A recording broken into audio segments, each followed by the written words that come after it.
صباح الخير عليكم، واش راكم بخير ان شاء الله. اليوم جبت لكم تحليه في المطبخ طاطا حبيبه، اللي هي وش في هذه التحليه خفيفه ظريفه. فيها نصريه الحليب، 60 غرام حلوه الترك، 30 غرام مايزينا، وزيت مغرفه برك تاع سكر، تقدروا تستغناو عليها. وللتزيين عندنا فخاز طايب شويه ورحيناه، وزبيب شمخناه في شويه جو دورانج وغليناه غير شويه باش يرطب، وشويه حلوه الترك اللي فيها المكسرات. واش نديرو؟ نحطو المايزينا تاعنا، نفتو حلوه الترك، لازم نفتوها مليح، ونزيدو شويه برك سكر، نخلطوهم ونبدا نحط الحليب بالعقل باش ينسجم كلش، باش كي نحطو فوق النار ما يسقناش. هذه هي استوس كي تكونوا طيبوا، لازم كلش يذوب،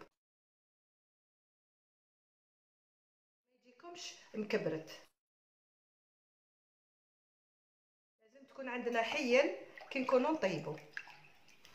ودركا نحطوه فوق النار ونبداو التحريك بالعقل حتى تعقد لنا التحليه تاعنا.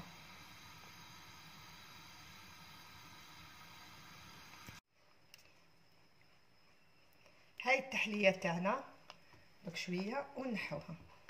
هاي وجدت لنا خلاص تقالت، دوك نحطوها في الكؤوس تاعنا. بسم الله.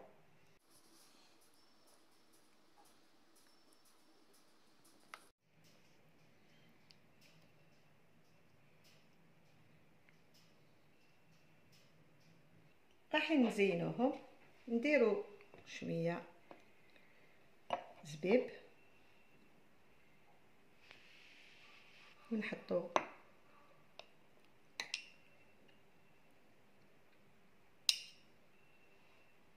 لافخاز، ونزيدو شويه حلوه الترك اللي فيها المكسرات،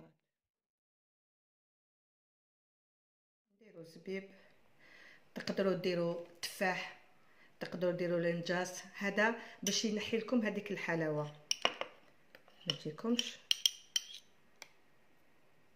فوالا، ونزيدو لافخاز، ونزيدو شويه حلوه الترك اللي فيها مكسرات، اون في ان رابيل. فوالا، وتاكلوا بالصحه والهنا. ها هي التحليه تاعنا.